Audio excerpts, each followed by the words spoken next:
This is a real problem. If your institution is free of it, I'm happy for you, but let me warn you that this system, if your institution is doing well in these hierarchical or seniority matters currently, you could always get a director from another part of the system and the whole thing will flip around once again. And believe me, I can quote you examples of where this has happened. So, I'm not exaggerating, I think, at this point. I must emphasize that at the level of governance, what remains deeply unaccountable in our system is the organizations that basically decide how the institution is run. Who governs the governing council would be the title of such issue.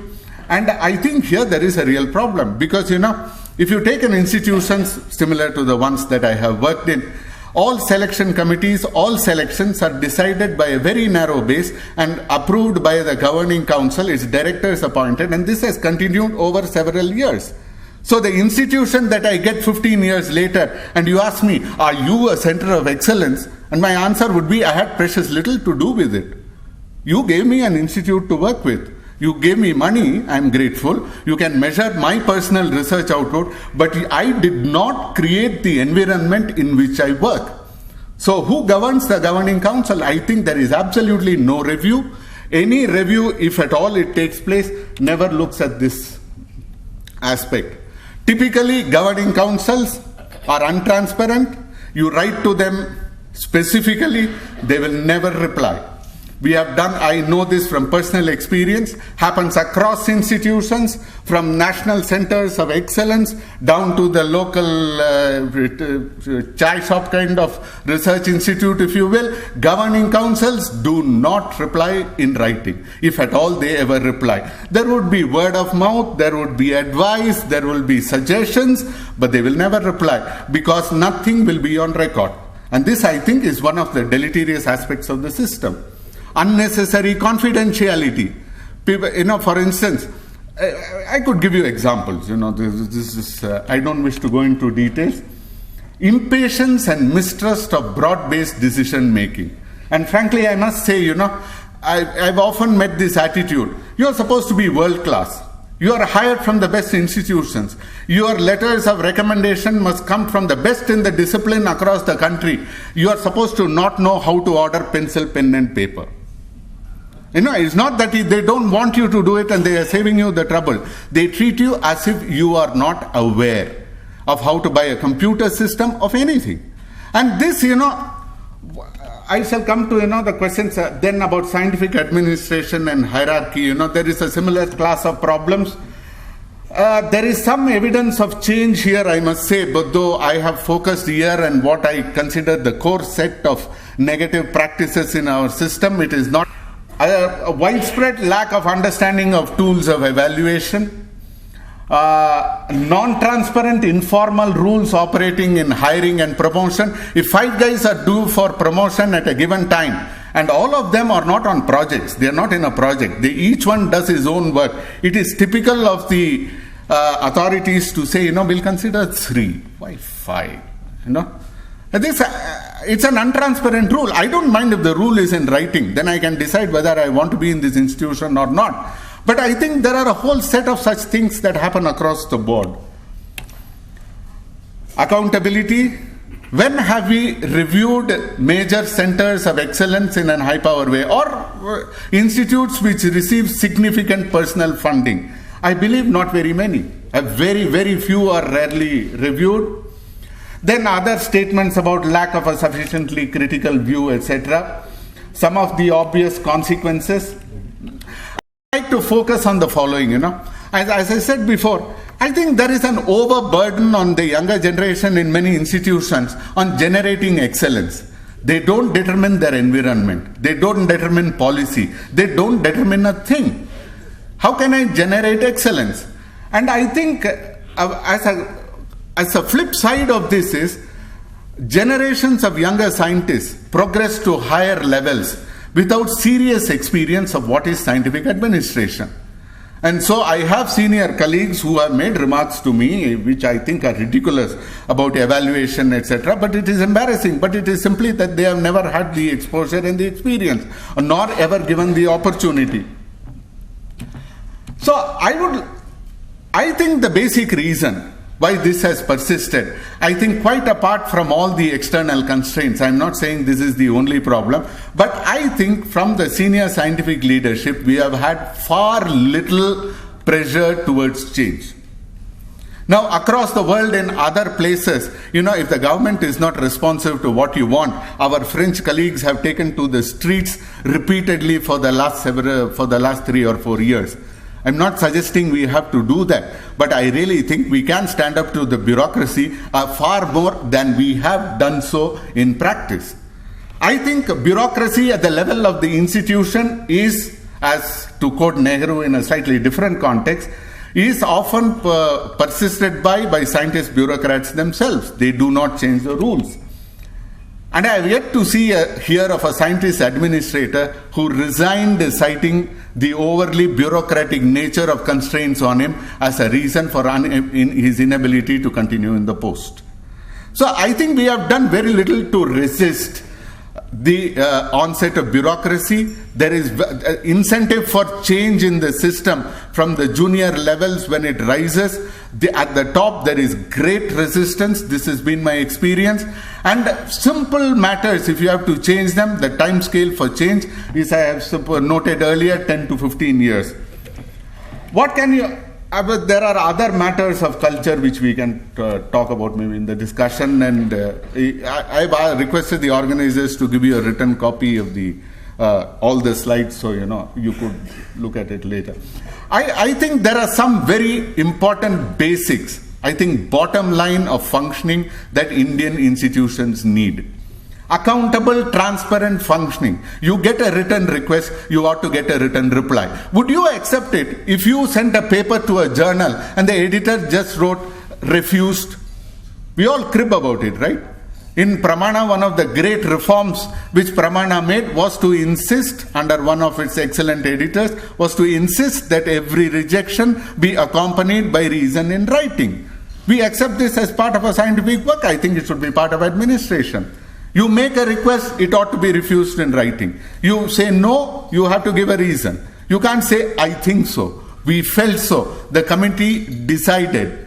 I think there has to be some level of reason. Obviously, I'm not being ridiculous about it, but I think a great deal of this can be done. Minutes.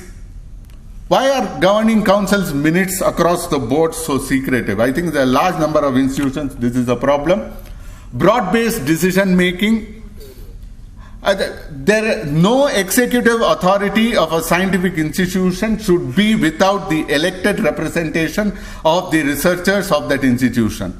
I don't think the heavens will fall. I don't think we'll have unrestrained trade unionism, as some senior colleagues have told me from my days as a student. I don't think anything is going to happen. If we make sure of the general culture of that institution, then broad-based decision making, there's no substitute. And I think simply having younger scientists across the board in everything that has to do with decision making, especially when we have small scientific communities in every area, where numbers are very low, where new talent is constantly coming in, where we seek to hire people from the diaspora who are highly qualified. After that, what they come and listen to someone who has a citation index which is 1/100th of what this young person has. That's impossible. We can't attract people back if we function in that fashion. So I think young people being on, younger scientists, and there are systems like the Italian INFN, etc., where they have done this in an extremely systematic fashion. De-link remunerative and administrative aspect of scientific institutions from that of government departments. If they won't do it, we have to force them to do it. And I think I must say about the culture of scientific institutions here is, we have very little of an independent voice on science policy. Where is the scientific community articulating science policy outside the framework of the government committee? There's none. There has been maybe a few changes in this direction. I mean, there are sort of, whisperings in the wind, if you wish, but we are far from an articulate and independent science policy vision. You may have a long-term vision. You may want something done over 15 years. We may get half of it now, we may get some of it later. But I think really part of our problem with regard to the working conditions of science in this country is that simply we lack an independent policy vision and platforms where they can be articulated. I'm not being facetious with this suggestion, an anti-bureaucracy commission. And periodic mandatory, we can discuss it later, modalities, etc. But I'm that serious about it. And periodic mandatory high-power scientific reviews of every institution. Honored currently far more in the breach than in the observance. Stop telling the younger scientists that this is the way we do things around here. There may be chaos. The institute will not run the way you always found it running, Maybe given our record of science building over 50 years, given what we have achieved, given I have been in the system for 25 years myself, so I'm part of the problem, if not the solution. But, it is time that we take a hard look at what the past was. And I think there is two generations of scientific leadership and scientific community in this country that should indulge in some serious introspection. We have all discussed, what the system needs to be changed about. I would really like to see a kind of mea culpa from some senior scientists. What did we do wrong? What could we have done better? What were the strategic errors that were made? And I think we have just absolutely nothing in this direction in this country. And so I would say, at the best we can do in an immediate terms is at least to say, let the younger people have a much bigger say in how to do things. If things do go wrong, I don't think they could go far much worse wrong than many of the problems that have befallen our system. And I don't think a younger generation in centers of excellence are irresponsible towards the heritage that they undertake when they join that institution. So, and apart from that, building a critical culture in a general sense, I must apologize to the chairman for grossly overrunning my time, but that's what I have to say.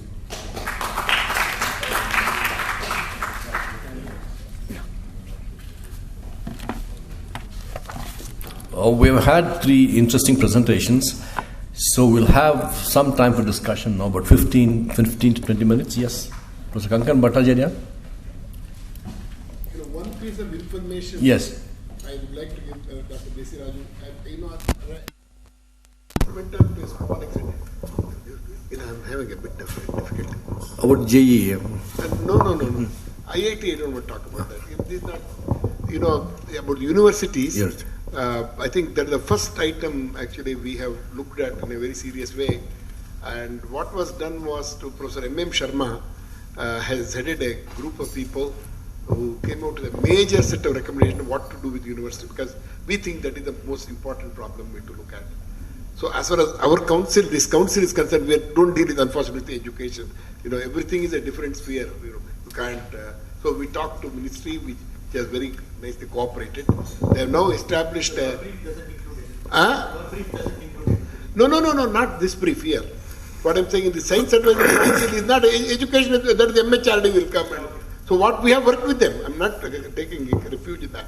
We worked with the MHRD, the minister and all have agreed with what we have said, with Professor Sharma's committee's report, and they have just now appointed a standing committee just to see the very recommendation this committee has come with can be executed in a big way.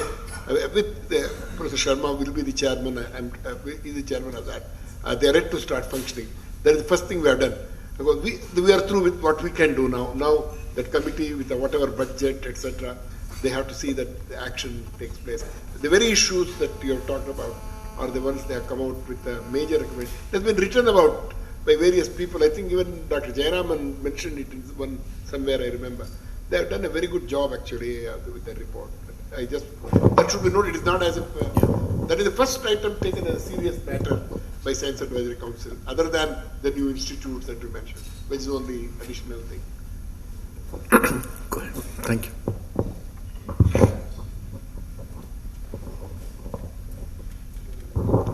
how can we increase the number of good scientists in this country? I'm not talking about the superlative like C.V. Raman or C.N.R. Rao.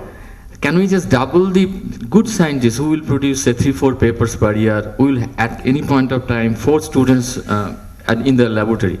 My feeling is there are only a few hundred such good scientists in this country right now. And we produce something like 2,000 or 3,000 good students who pass all these net qualified examinations, all these good entrance tests. How can we do this? These good institutions, progressive institutions like IITs, IIC Bangalore, can may take a plan of recruiting in 5 years, a lot of good people.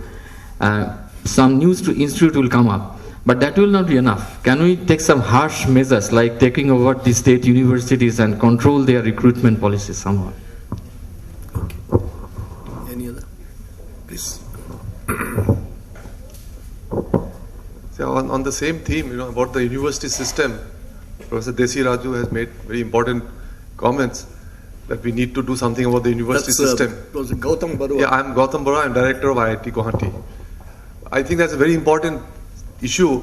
However, just 10,000 crores I think is not going to be enough, and I want your comments. I just thought that I just put forth some issues. We are a federal country. Education is on the concurrent list, and the state universities are there, and they may not agree to make all the universities central because language is there, multicultural country is there. Hindi policy is not going to be taken kindly by many states. So I think it is not just China is not democratic and we are democratic, but China is a much more monocultural society, much more centralized. So I think I would want to hear from you. It's not just money. Is it just money, or no? Is that... If I may respond, it's not just money, and I never said it was going to be an easy solution. The problem which you have raised, I think, is one of the first mistakes made in the education policy of this country, namely to put it on the concurrent list. I think we are still looking at the ill effects of that particular policy. But once again, I mean, if people in this room who are sitting in this room cannot address these policies, then where do we go? I mean, Anyway, it's far more complex than please. There's been 2 points I would like to elaborate on. That's one is funding. Of course, there's never enough funding, but the key question I think we should realize is to see how to evaluate the results of funding. Now, whatever funding we have, we should be in a better position to evaluate successful projects or successful research, and then see how we can replicate it in new funding. And the second one is that of quality of research. Now, it's not always, I think, quite right to look for recognition abroad. Now, some journal may or may not publish, but the more important point is whether the result of research can be applied in India to local problems. So appropriateness of research results is another criterion by which we can look at the quality of research. Yeah. Yes, please. Just an observation.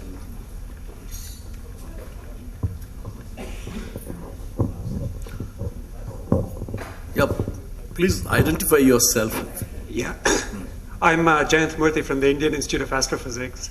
And I'd like to say that Dr. Jayaraman's views struck a strong chord of resonance with almost every point that he made, starting with unanswered letters, whether it was to the director or the chair of the governing council or even to the ministry, up to the point where he said that that things are not done this way in India.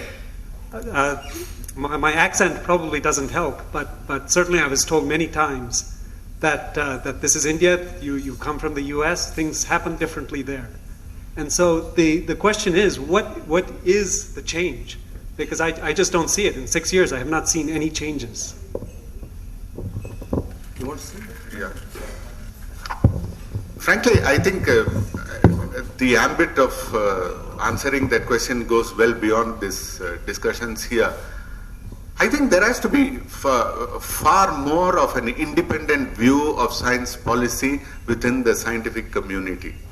And I think people should take the lead and talk. I mean, only scientists don't blog. Everybody else in the world seems to have a blog. So at least blog. There is no network. I repeat, there is no forum where a discussion of this kind can be held, apart from the accident of this invitation to this meeting, I would have absolutely no forum where I would have said anything of this kind. There simply does not exist one. You can't do this in the institute faculty meeting. Where do you do it? Nowhere. And I repeat,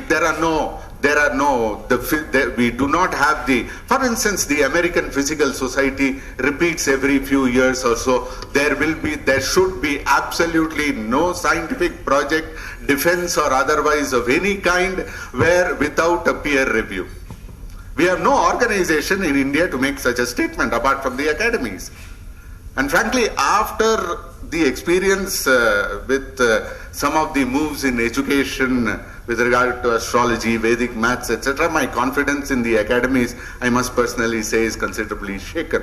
But quite apart from that, that maybe you will say is a political issue, but still, I mean, where are we going to talk about this? We have no such functioning society.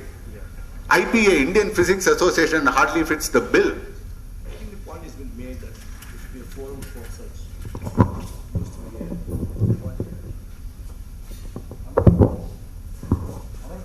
Okay, I am Spenta Vadia from the Tata Institute in Mumbai.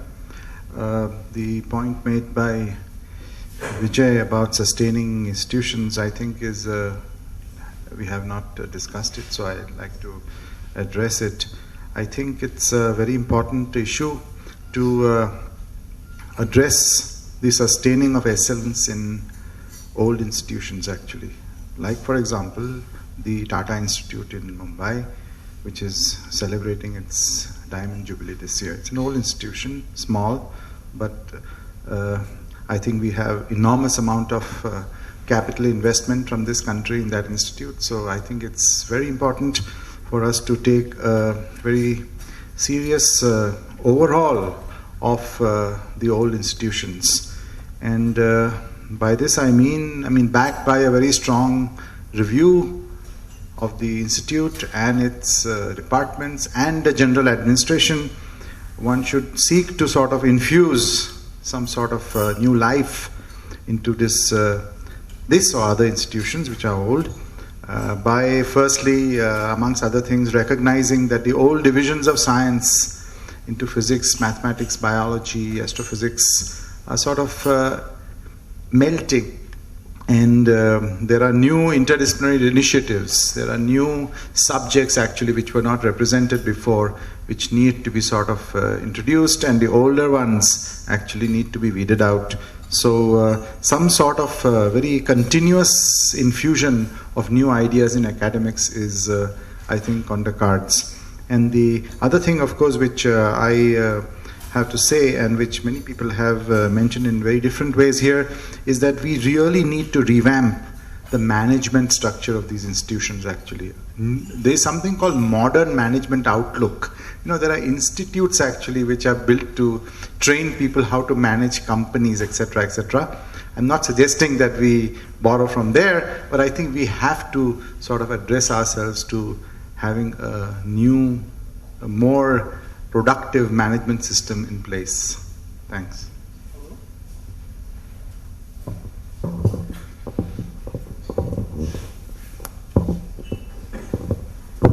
So I think I just wanted to add something to what Dr. Jayant said and what Dr. Jayaraman said. I think, in trying to articulate this to change the system, that will take a long time. I think Vijay has been very humble in the way he presented. In fact, smaller institutes have the privilege of actually doing this. NCBS is an institute which has already done. There's a fairly or very transparent system. Young to old, it's a very flat administration. Everybody is involved in the making of the system or breaking of the system. And the review is very transparent. So you can actually get any review, external review or internal. I think it has to do with institutes trying to institutionalize these policies rather than a system asking that the system is like asking that I want a new director, my life will change. I think so that sort of will not happen. Yeah, Sienna. I want to, because it's such an important matter.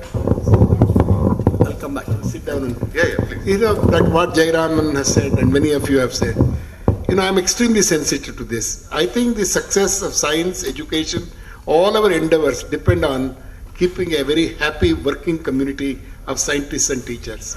And we have failed miserably in this, because it's true that by and large, administration of our institutions has been done in a purely bureaucratic, usual district office style, where our PWD style, and never based on personal contact. It's usually a good director is one who has direct contact with almost every member of the faculty. He knows everybody. He keeps talking to them, and there will be no letters coming. I never had a letter coming for me to answer as long as I was director of any institute. I used to meet everybody, of course, that is also helpful. But I'm not talking about myself. The real point is that personal contact is going in India. There is a tremendous, what somebody, as Manmohan was just saying, or you were saying, there is a lot of pent up anger among the younger people. We have to address that. We can't ignore this. We have to answer that. We have to keep them happy. Either they're not just disgruntled employees. It's not that. Basically, we're not given them due respect. That's what it is. For their views, respect not as individuals. Their views, when I say respect, I think enough discussion, when you keep talking to them freely, even if it is unpleasant, sometimes they shout at you, I know that. It doesn't matter. But I think it is very important we listen to colleagues, and that is true. But I think part of the entire scientific culture, problem scientific culture in India, has been because of not understanding the community, not working with young people. Once you discuss science, there is no age difference. A student, professor are all the same, as long as you're talking science. Where is the age there? We're talking a scientific subject. So I think that we forget in India somehow. Of course, even in America, it is not there always. But here, much more so, somehow young people don't get the hearing and respect that is a consideration. All those words I'll use, whatever word you like. But that is definitely important. Thank you for your remarks, but I must address the point that Professor Shivshankar raised. See, you need statutory and institutional protection for certain things. So what you are saying about the NCBS, now NCBS is part of the TIFR and is located in Bangalore, in the proximity of the Indian Institute of Science. Blessed are they. It doesn't work like that elsewhere. No, I'm trying to say that, if I'm trying to sustain my institution in a certain fashion, it can all be nullified overnight unless there is institutional protection, statutory protection for ensuring the norms of discussion, norms of, smooth and routine functioning. Once this is institutionalized and everybody accepts it, we can go on with it. But there are institutions where these are reversed with, I think, extremely unpleasant consequences.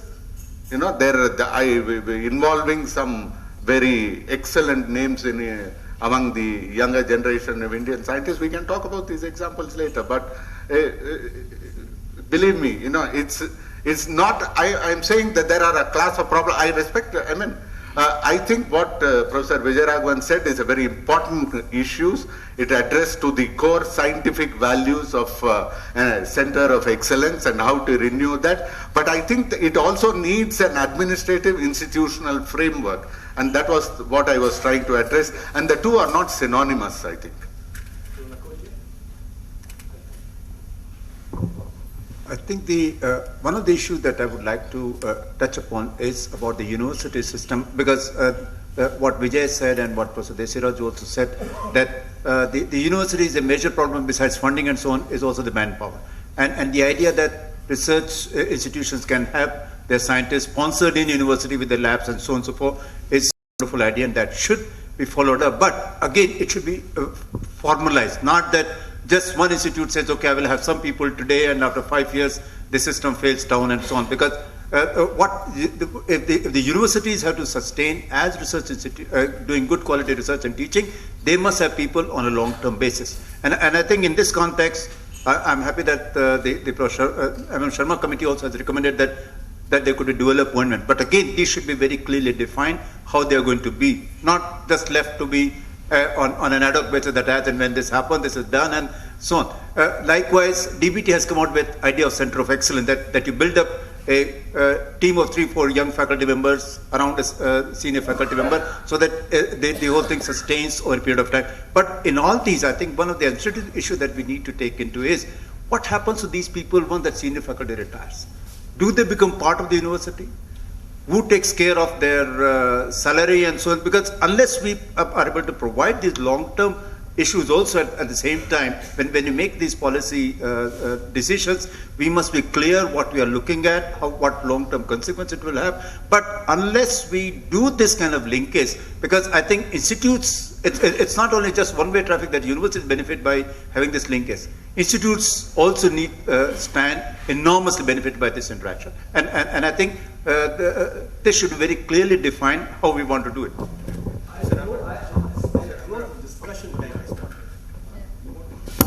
One second. Because I will also say Professor Lakotia, with due respect to what Vijay said, I still believe that you can't run away from the problem by saying that research institutes will do a small component of teaching. Because finally you have to decide if you are a university or a research institute.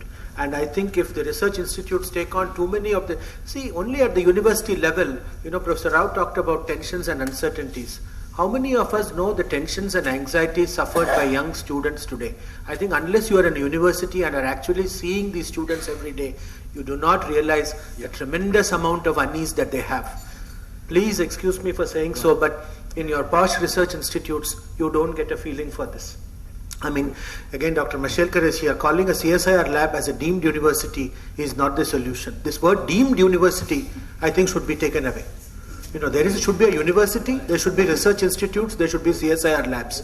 I think in trying to do this mixing, making this avial out of this thing, we are, landing up in some kind of a different scenario where we are not able to clearly identify the problem. Now we'll close the discussion and let me take the opportunity to say a few words. I'm not going to summarize because I think the points have come through. Actually, scientific institutions have been a running theme since morning, I find. But I want to give you some responses. For instance, Professor Gautam Marwa said about something about state universities and the university system as a whole. One point is that in our country, most of the initiatives and funding have originated from the center. I'll give you some numbers. So the states have been enfeebled over a period of time. I think this is a very key problem. I was just looking at the plan allocation. I'll just give one number. 10th plan, centrally funded SNT institutions get something like 46,000 crores.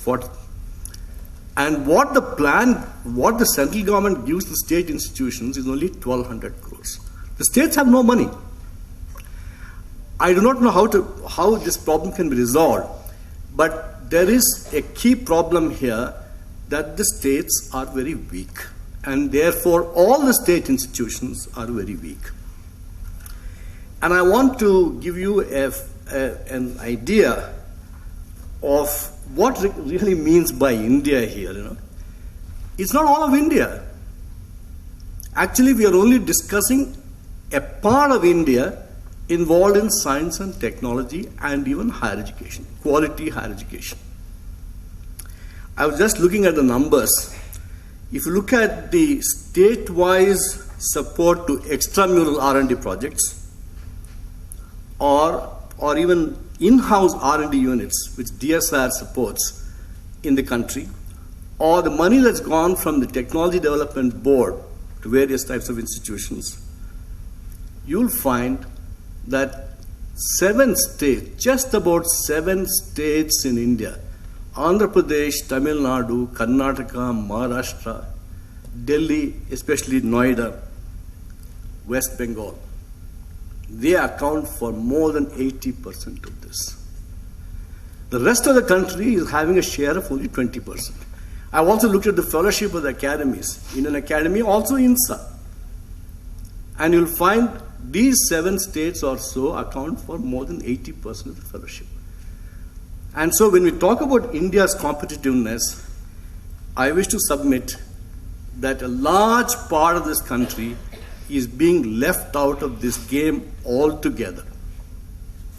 We talk about biotechnology as an emerging area for India to prosper in.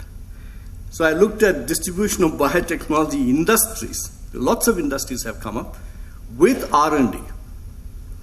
And I find that the same states account for more than 80%. So this is the same story. Look at engineering education. Apart from what Professor Desaraju mentioned about junk education, whatever. I looked at engineering intake, undergraduate engineering intake. You find that just about 4 states, Andhra Pradesh, Karnataka, Maharashtra, Tamil Nadu, whether it is engineering or pharmacy or architecture or MCA or MBA, between something like 58 to 65% is accounted for by them. But please do not forget, I also asked from NASCOM some data about the employment in IT and BPO, IT-enabled services, and the so-called business process outsourcing. The same states have taken up something like 60% of the employment. So this has economic implications, and I think we should be very wary about these large disparities going to really cause a crisis in this country. Now, I think it's a very important point that Dr. Gautam Desaraju made about funding research, academic research. Everybody gives the figures. This morning also I saw lots of figures being given about what is the total amount of S&T funding in a country, 2.5%, 3%, etc. But look at the share of academic R&D. Now, there's a direct correlation between the prosperity of a country in terms of citations, etc., and even they have drawn a relationship between GDP and these citations, etc.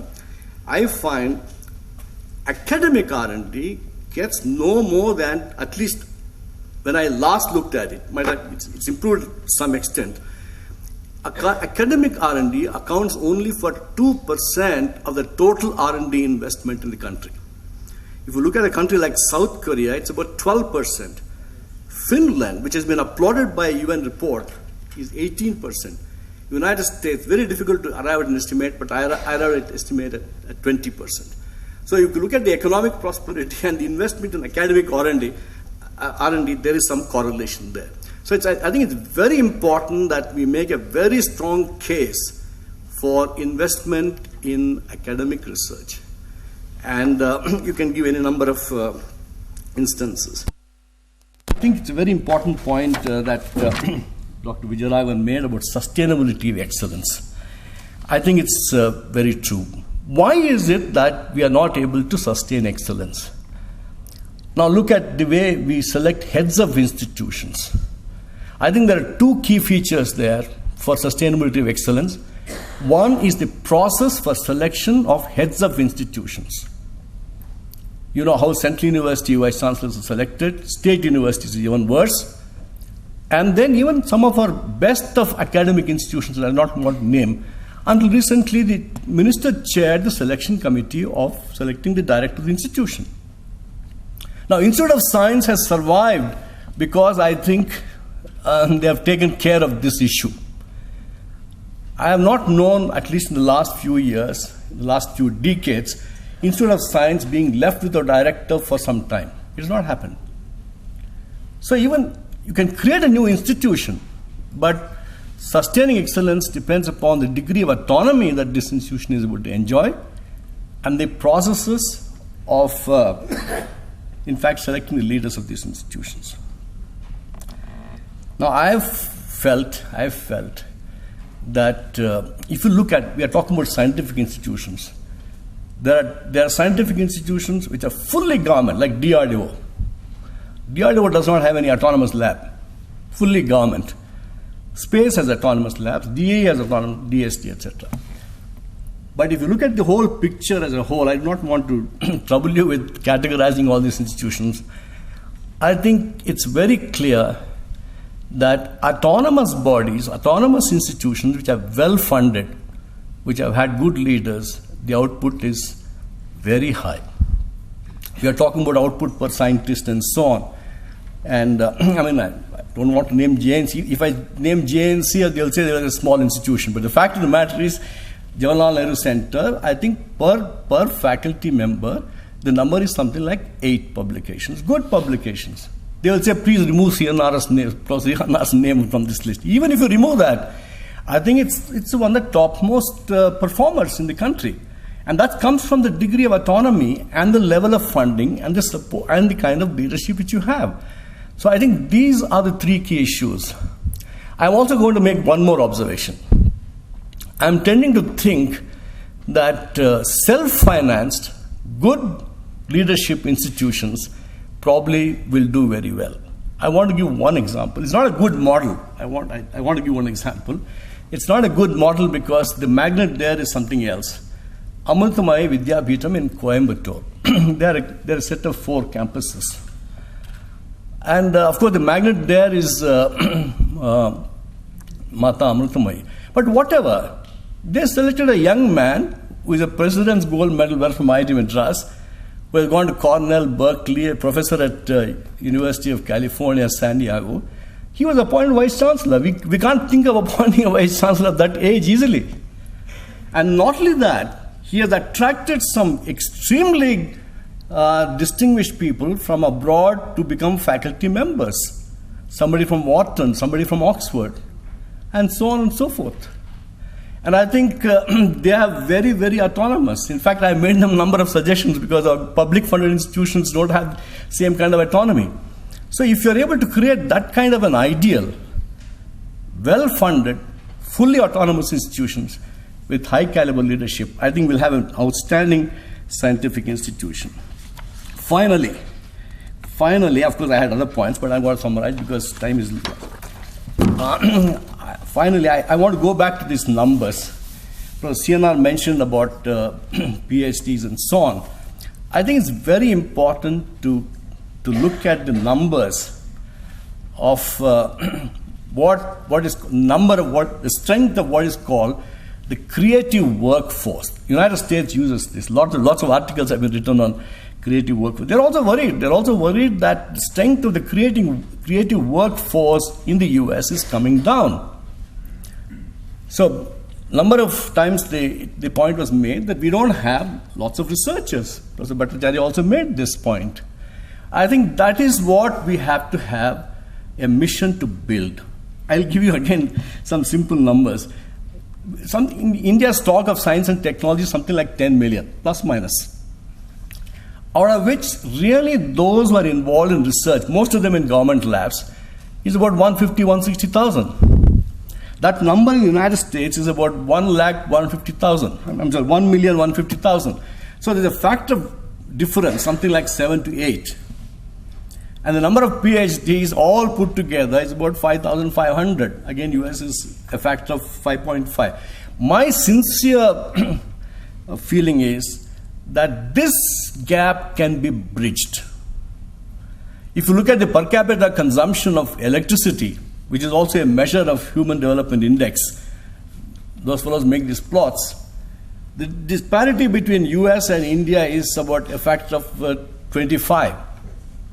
And that cannot be bridged easily. But what can be bridged is this. Of course, this was expressed by Professor CNR in a different way. He said, this is where we have a chance. We have a chance of becoming a country of provider of knowledge. I think that statement should be taken very seriously. And I'm only putting it in a slightly different language, that if you want to be a superpower like US in the knowledge regime, so knowledge kind of domain, I think we have to have a mission. If one mission that I wish to suggest, you have to have a mission to enhance the number of researchers in the country. There are various means by which this has to be done. But we have an institutional framework, reasonably. I mean, we have in terms of numbers, we are not badly off at all. 300 universities, 14,000 colleges, and so on and so forth. But all of them, I don't want to use the expression that Desiraju said, most of them junk institutions, but we have something like that. But you have to have a mission to strengthen these universities, strengthen these institutions, apart from creating new ones with a new model. and of course also the PhDs. All this can be done provided there's a directed mission. We talk about mission. Somebody said this morning, Sumantran said, there must be an overarching mission, and he's proud about the mission that Tata Motors, selected for themselves. So why can't the scientific community select this as a mission, that we will bridge the gap between a superpower country like US and India in the next 20 years, in the next 15 years. And I think this is doable. Actually, it's doable, provided all of us put our heads together. We have a chance there. And with that, I will close. Thank you.